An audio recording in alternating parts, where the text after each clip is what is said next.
Welcome to The Explainer. Today, we're going to tackle a really big question in manufacturing. When does 3D printing actually become cheaper than traditional overseas production? The answer is probably not what you think, and we're going to break it all down using a cost parity analysis. So let's jump right in. Take a look at these two parts. Which one do you think costs less to make? You've got a simple part made from a mold, and then this really intricate lattice made with a 3D printer. For years, the answer seemed obvious, but the reality is way more surprising. For decades, the conventional wisdom was just crystal clear. If you wanted low-cost manufacturing, you sent it overseas. That lower piece price just seemed like an unbeatable advantage. And for a very long time, it was the default answer for pretty much every business out there. But here's the thing, that simple piece price, it's only a tiny, tiny part of the story. So let's start by uncovering all the hidden costs that most people just completely ignore. Honestly, that narrow focus on just the price tag is a trap. It makes you blind to a whole universe of hidden expenses, logistical nightmares, and huge strategic risks that can easily, and I mean easily, wipe out any savings you thought you were getting.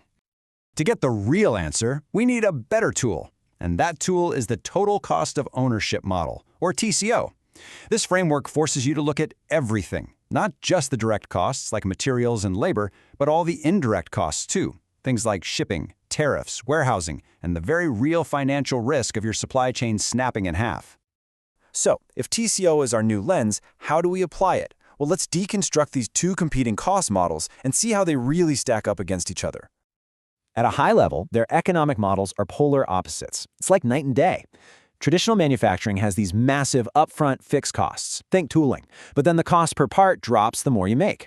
Additive manufacturing, or AM, has super low upfront costs, but are relatively stable and, higher cost for each individual part you print. Now, this is where it gets really telling. Look at that hidden cost column for traditional manufacturing.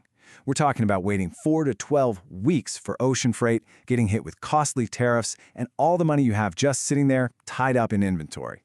And what happens when there's a problem? You end up paying a fortune for last-minute air freight just to keep your factory from shutting down. On the flip side, additive manufacturing has a totally different set of costs. Yes, the raw materials, like metal powders, can be expensive per kilogram, no doubt. But the process is incredibly efficient. We're talking material waste as low as 5 to 10%. The main costs are just the time the machine is running and any labor you need for finishing the part. And all of this brings us to the core of our whole analysis today, the crossover equation. This is where we find that magic number, that exact point where 3D printing flips from being more expensive to suddenly being the cheaper option. And this number right here, this illustrates the single biggest hurdle for traditional methods. For just one complex part, the custom tooling, that special mold or die, can easily cost over $100,000. And that's before you've even made a single unit. For a small project, that's a total non-starter. This chart just says it all, doesn't it? That first bar for traditional manufacturing starts incredibly high. Why? Because you have to spread that massive tooling cost over just a few parts. But look at the second bar for additive. It's so much lower because there are no tooling costs. And that difference is the key to finding the break-even point. And that crossover point can be shockingly low. Get this. One analysis of a metal bracket found that the break-even point was just 60 units. For any quantity below 60, 3D printing was the clear economic winner. If you only needed a batch of 30, it was a whopping 33% less expensive. But here's where it gets really fun. Part complexity is the ultimate cheat code for additive manufacturing. With traditional methods, more complexity always means more cost. Always. But with 3D printing, complexity is essentially free. This one fact just fundamentally changes the entire economic game. And this free complexity leads to one of AM's greatest superpowers, part consolidation. So instead of making 5 separate parts and then paying someone to weld them all together, you can design and print one single, stronger component. This doesn't just save on assembly labor, it completely vaporizes the supply chain for 4 other parts. And that ability to consolidate parts, well, that opens up a whole new level of value. The decision to use AM suddenly isn't just about the unit cost anymore, it's about the massive strategic payoff you get. Let's be real. In today's world, those long, fragile global supply chains are a huge liability. The ability to print parts on demand, close to home, that isn't just a convenience. It's a powerful tool for building resilience and getting rid of risk.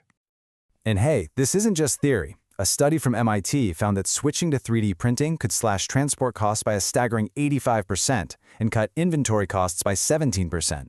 These are gigantic strategic savings that never, ever show up in a simple piece price quote. This is all possible because of this amazing concept called the digital warehouse. So instead of a giant building full of physical parts collecting dust, your inventory is just a library of digital files. Big companies like Porsche and Daimler are already using this to print spare parts on demand, which completely eliminates warehousing costs and means a part is basically never out of stock. And let's not forget about speed, just pure speed. Getting tooling made overseas can take anywhere from 4 to 12 weeks.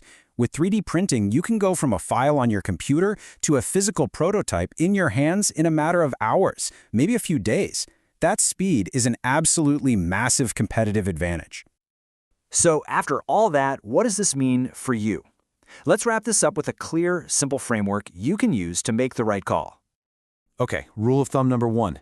If you're producing a low volume of parts, say anywhere from 1 to about 100, additive manufacturing almost always wins. Hands down. By completely wiping out those huge tooling costs, it's really the no-brainer economic choice for prototypes and small production runs. Now, what about that middle ground? 100 to 1,000 units. Well, if the parts are complex, AM is still the likely winner. When you factor in the massive value of part consolidation and that incredible speed to market, the total cost of ownership advantage is just too powerful to ignore. So ultimately, maybe we just need to reframe the entire question. It's not just about which method is cheaper on a spreadsheet. The real question, the strategic one, is this. In what parts of your business do you need to be faster, stronger, and more resilient?